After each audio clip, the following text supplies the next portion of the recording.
c'est comme par hasard au moment où on parle de naturisme que David Abiker choisit de s'installer autour de la table du studio. Il faut dire à nos auditeurs, je suis à l'heure actuelle complètement nu. Je n'ai qu'un branchage pour recouvrir mes petites affaires. J'aurais adoré dire aux auditeurs de vous retrouver sur europe1.fr en vidéo, mais ils sauront que je mens. Ils sauront que je raconte des histoires.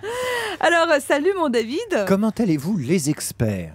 On va plutôt pas mal. Très bien. Écologiquement, j'ai l'impression. Ah oui. Vous êtes prêts? Alors, amis auditeurs et auditrices, vous commencez à bien connaître l'animal Abiker. Il regarde parfois plus loin que nous, à côté de nous, parfois complètement ailleurs. Et aujourd'hui, vous allez beaucoup plus loin et beaucoup ailleurs, puisque vous nous proposez des voyages toxiques. Un Toxic Tour. Qu'est-ce que c'est que ça, le Toxic Tour? En fait, c'est une escapade sur un site pollué. Ça a des vertus pédagogiques, éducatives. On appelle ça également un Misery Tour. Alors, l'idée, c'est qu'au lieu de partir en croisière ou de louer un âne et une roulotte pour traverser les Cévennes, ou d'aller vous promener nu au Cap d'Agde, Elena, dans les dunes, eh bien, vous décidez d'aller voir de près... J'aurais pu dire les fourrés, mais les dunes, est gentil. Non, n'exagérons rien, ou au Bois de Boulogne, si vous préférez. Vous décidez d'aller voir... Là, c'est vendredi. Allez. Vous allez voir, soyons sérieux, parce qu'en fait, il est question et toujours comme d'habitude, de génération future, du développement durable et équitable, et aussi de la sensibilisation de cet homme qui massacre la nature.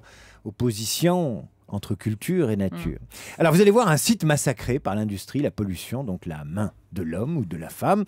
Alors, c'est un peu l'exact contraire de la Terre vue du ciel de Yann Arthus Bertrand. Là, vous êtes à pied ou en bus, donc vous êtes tout près de la Terre, comme ça, vous avez le nez dessus, et c'est très moche. Donc, en Californie, par exemple, on vous propose d'aller vous balader en bus dans les environs de Los Angeles.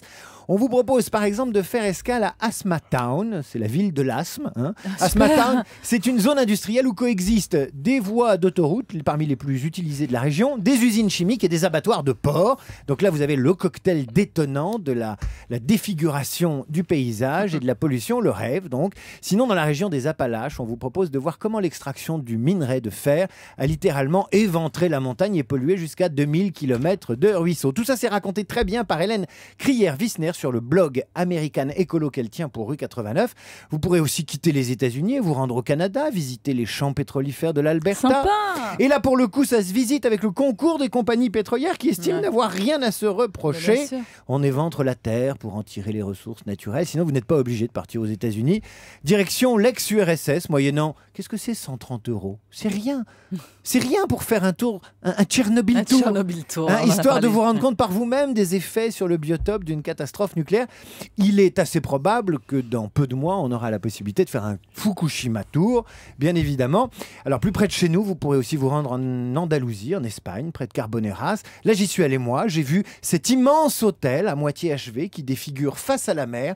Grosso modo, une superficie de la moitié de Monaco. C'est énorme. Ah ouais, un hôtel sans toit. Il est immense, immense, immense. Puis vous mettez votre serviette en bas et vous voyez cette espèce de monstre qui se voit quasiment à vue d'avion. Depuis des années. Ça fait 20 ans que ça dure à Carboneras. Et personne n'a terminé cet hôtel. Ben non, parce que c'est un imbroglio juridique qui fait que la construction s'est arrêtée et pour l'instant, personne n'ose la détruire. Et malheureusement, en Espagne, au Portugal, moins au Portugal, mais en Espagne, notamment sur la Costa Brava, on a beaucoup construit. Il y a tout un tas d'immeubles qu'on ne peut pas terminer faute d'argent aujourd'hui et c'est bien dommage.